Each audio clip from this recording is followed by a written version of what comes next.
Hiç öyle bir an yaşadınız mı? Hani bir şeyler anlatmak istersiniz de kelimeler boğazınıza düğümlenir, yetersiz kalır. İşte böyle anlarda dilin sınırlarına dayandığımızda iyileşme nasıl mümkün olabilir?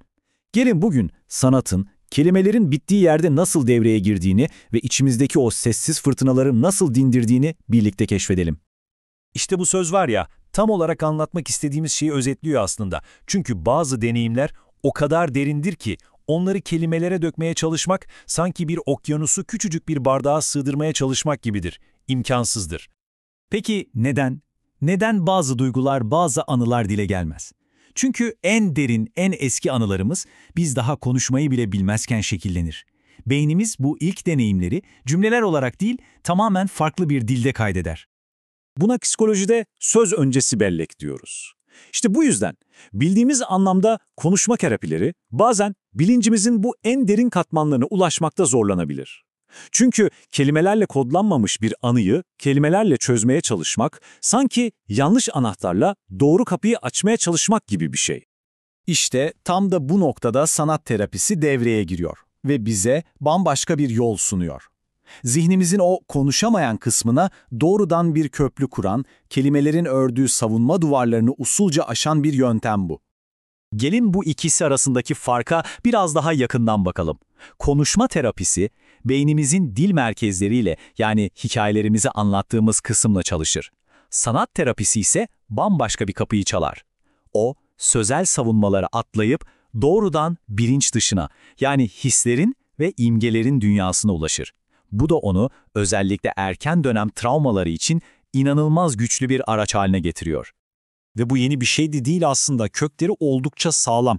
Bakın ta 1950'lerde Türkiye'de İstanbul Üniversitesi'nde Doktor Kazım Dağyolu bu alanda öncü çalışmalar yapmış.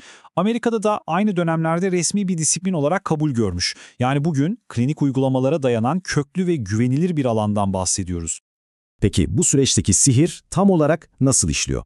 Gelin şimdi sanatın bizi nasıl iyileştirdiğine, yani o 3 temel psikolojik mekanizmaya daha yakından bakalım. İlk ve belki de en önemli adım tutucu işlevi. Şöyle düşünün, terapi ortamı ve oradaki malzemeler sizin en dağıtıcı, en kaotik duygularınızı bile taşıyabilecek güvenli bir kap. Adeta sembolik bir anne kucağı görevi görür. Bu güvenli alan olmadan derinlerdeki hiçbir şeyin yüzeye çıkma cesareti olmaz. İkincisi ise dışlaştırma. İşte bu gerçekten büyüleyici. İçinizde sizi boğan o soyut kaygıyı ya da utancı alıp bir çizime veya bir heykele dönüştürdüğünüzü hayal edin. Artık o duygu sizin içinizde değil, karşınızda duruyor. Sorun siz olmaktan çıkıyor, elinizde tuttuğunuz, üzerine konuşabildiğiniz bir nesneye dönüşüyor. Bu müthiş bir özgürleşme sağlıyor.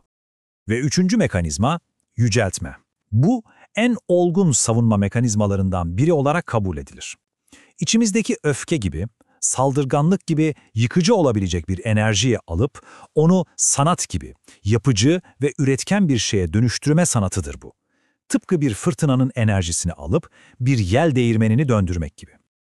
Tamam, teoriyi anladık ama bu mekanizmalar gerçek hayatta nasıl işliyor?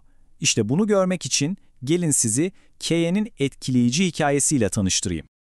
Kaye'yi gözünüzde canlandırın. 28 yaşında, işinde pırıl pırıl başarılı bir adam ama madalyonun bir de öbür yüzü var. Yöneticisiyle konuşması gerektiğinde kalbi yerinden fırlayacak gibi oluyor, avuçları terliyor, zihni bomboş kalıyor. Kısacası kaygısı hayatının etrafına görünmez duvarlar örmüş.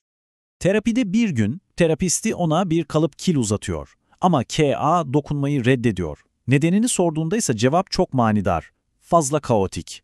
Bakın, K.A.'nın korktuğu şey kilin kendisi değil.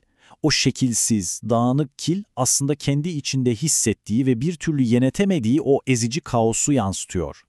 İşte yolculuk burada başlıyor. Önce o direnç ama sonra terapistin kilit bir müdahalesi geliyor.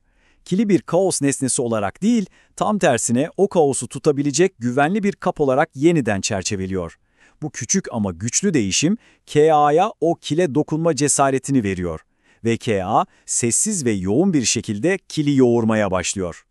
Ve ortaya çıkan o figür aslında K'nın kelimelere dökemediği sessiz çığlığı. Baktığınızda ezilmiş, yassılaşmış bir beden görüyorsunuz. Bu onun otorite altında nasıl boğulduğunu hissettiğinin bir simgesi. Yüzü yok, silinmiş. Bu onun benim bir sesim, bir söz hakkım yok deme şekli. Ve o çaresiz duruş içsel güçsüzlüğünün fiziksel bir temsili adeta. İşte o an her şey değişiyor. Yıllardır içinde taşıdığı o soyut mücadeleyi, elleriyle yarattığı somut bir figürde görünce K, an nihayet onu anlayabiliyor. O an fark ediyor ki, bugünkü otorite korkusu aslında geçmişte babasıyla yaşadığı çözülmemiş bir çatışmanın bugüne yansıması. Bu farkındalık ona kaygısını yönetme gücünü veriyor ve belirtileri yavaş yavaş azalıyor. Kaan'ın hikayesi gerçekten çok etkileyici ama buradaki kritik nokta şu: bu mesele sadece sosyal fobiyle sınırlı değil. Sanat terapisinin bu iyileştirici prensipleri aslında hepimizin hayatında karşılaştığı pek çok farklı zorluğa ışık tutuyor. Peki kimler fayda görebilir? Mesela içindeki o eleştirel ses hiç susmayanlar. Büyük bir travma veya kayıp yaşayan, yasını tutmakta zorlananlar veya bastırılmış öfkeyle, depresyonla mücadele edenler. Kısacası kendini kelimelerin ötesinde daha derin bir seviyede anlamak isteyen herkes için sanat terapisi bir kapı aralayabilir.